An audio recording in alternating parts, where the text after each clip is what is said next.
Esta es tu historia. Esta es mi historia. Pero principalmente, esta es la más grande historia que se haya contado. Esta es la historia de Dios.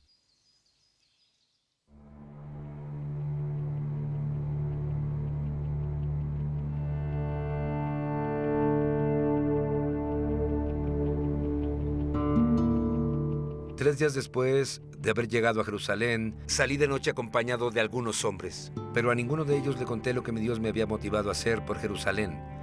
La única bestia que llevábamos era la que yo montaba.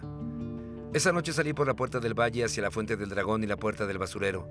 Inspeccioné las ruinas de la muralla de Jerusalén y sus puertas consumidas por el fuego. Fui a la puerta de la fuente y al estanque del rey, pero no hallé por dónde pasar, así que subí por el arroyo mientras inspeccionaba la muralla. Finalmente regresé y entré por la puerta del valle. Los gobernadores no supieron a dónde fui ni qué hice.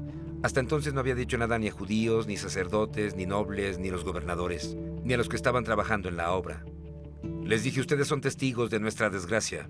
Jerusalén está en ruinas y sus puertas fueron consumidas por el fuego. Anímense, reconstruyamos la muralla de Jerusalén para que ya nadie se burle de nosotros. Les conté cómo la bondadosa mano de Dios había estado conmigo y lo que el rey me había dicho. Al oír esto, exclamaron manos a la obra y unieron la acción a la palabra. Sesión 21. Se reconstruyen los muros.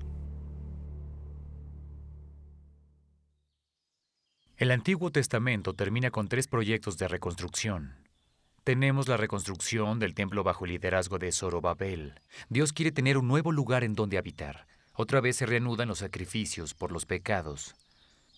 También la reconstrucción de la muralla alrededor de la ciudad de Jerusalén bajo el liderazgo de Nehemías. Ahora tendrán protección de los muchos pueblos que han abusado de ellos a lo largo de los años. Sin embargo, el proyecto de reconstrucción más importante que tiene lugar es la reconstrucción de las vidas del pueblo de Dios. Lo que sucede no es idea de Zorobabel, ni de Nehemías, ni siquiera de Esdras, el sumo sacerdote. Fue idea de las personas. Todos ellos comienzan su restauración con Dios, y así es como debe ser.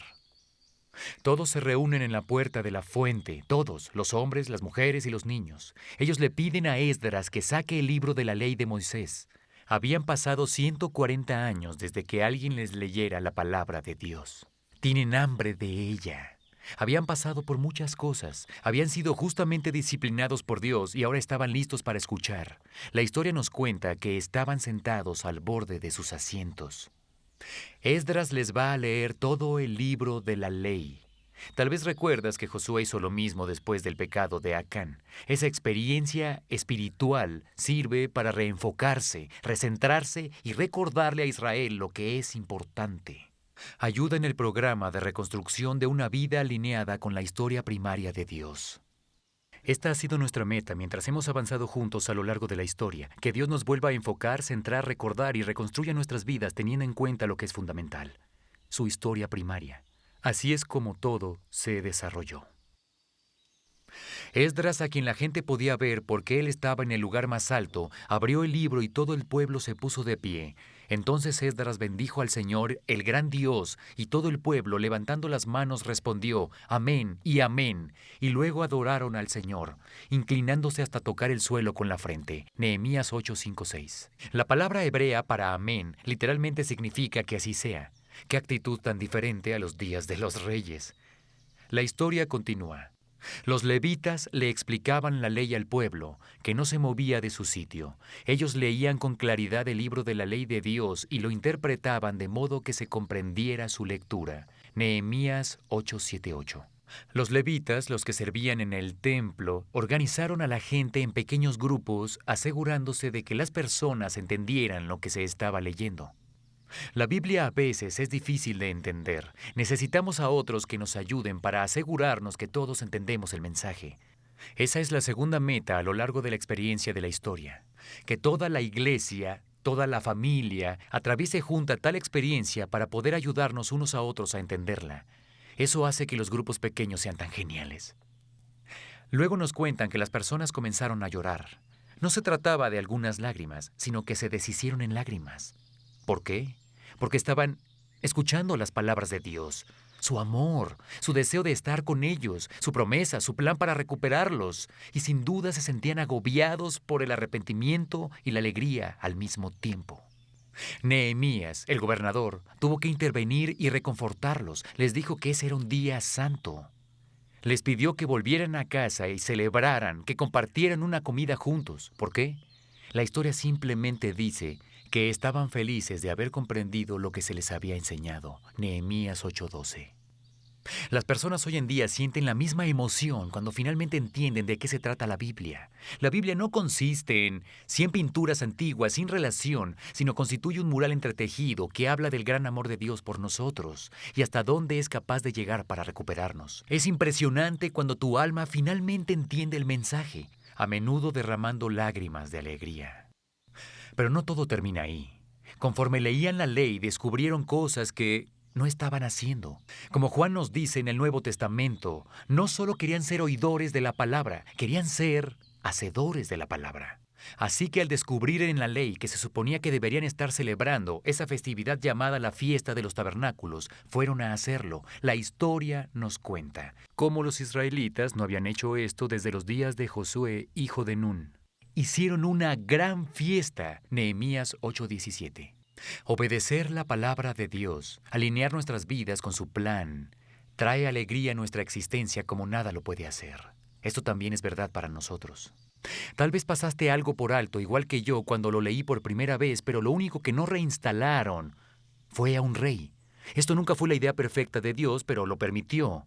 Y aunque hubo algunos buenos reyes, la mayoría dejaron que las personas se descarriaran. El pueblo ahora no estaba pidiendo un rey, ya habían pasado por eso.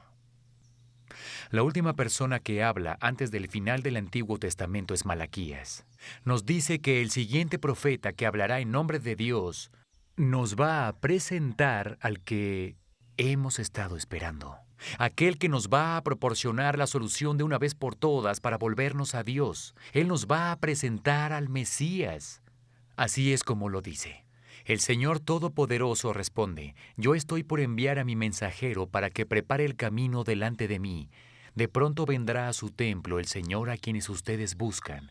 Vendrá el mensajero del pacto en quienes ustedes se complacen. Malaquías 3:1. ¿Quién es ese mensajero del que está hablando? ¿Alguien tiene una idea? Cuando llegas a las primeras páginas del Nuevo Testamento, sabemos que está hablando de Juan el Bautista. Mateo nos dice en el capítulo 3, versículos del 1 al 3, en aquellos días se presentó Juan el Bautista predicando en el desierto de Judea. Decía: arrepiéntanse porque el reino de los cielos está cerca. Juan era aquel de quien había escrito el profeta Isaías: voz de uno que grita en el desierto, preparen el camino para el Señor, háganle sendas derechas. Mateo 3:1-3. Isaías predijo el papel de Juan el Bautista en Isaías 40, versículo 3, y ahora Malaquías, justo antes del cierre del Antiguo Testamento, lo repite. Malaquías dice que la próxima vez que Dios hable, lo que ocurrirá 400 años después, será a través de los labios de Juan el Bautista. Él va a preparar el camino para que Cristo venga. ¿Qué significa preparar el camino para el Señor? No se trata solo de un anuncio, es un llamado a fin de que preparemos nuestros corazones para reconocerlo por quien es y recibirlo. Espero que disfrutaras el viaje a través del Antiguo Testamento. Está lleno de historias de aventura, amor, dolor, de triunfo, de poder, de decepción, de luchas, y la lista continúa. Pero recuerda que no se trata de historias sin relación. Cada historia que hemos presentado ha contribuido a desarrollar la historia verdadera de Dios. En el capítulo 1 de la historia, Dios reveló su visión de crear la historia secundaria y luego bajar y vivir con nosotros en un hermoso jardín. Sin embargo, las primeras personas no amaron esa visión y fueron escoltadas fuera del jardín. Aprendimos que su elección fue transmitida a todos nosotros. Somos portadores del virus del pecado que nos mantiene separados de Dios. También aprendimos a través de la historia de Noé que la solución para volver a tener una relación con Dios no se encontraría en nosotros, sino debe venir de alguien más. El resto de la historia de la Biblia habla sobre la promesa de Dios y su plan para proporcionarnos a nosotros una manera de volver a Él, para que cada uno de nosotros tenga una oportunidad de revocar la elección de Adán y tomar la suya. Cada una de las historias que hemos leído sobre Israel desde el capítulo 2 hasta el capítulo 21 han apuntado a la primera venida de Cristo, el Mesías. He intentado que veas cómo todo se une para llevarnos hacia Él. He intentado que veas las señales que Dios ha dejado a lo largo del camino. Ahora, al pasar la página, es hora de que conozcamos al que hemos estado esperando, nuestro Salvador. Como los hijos de Israel, necesitamos prepararle el camino al Señor. Debemos preparar nuestros corazones para recibir al que nos va a devolver la vida que se planeó para nosotros y el destino con Dios. ¿Quieres conocerlo? Entonces haz lo que los israelitas hicieron en esta historia. Ponte de pie, levanta las manos al cielo y grita: amén, amén, que así sea, que así sea.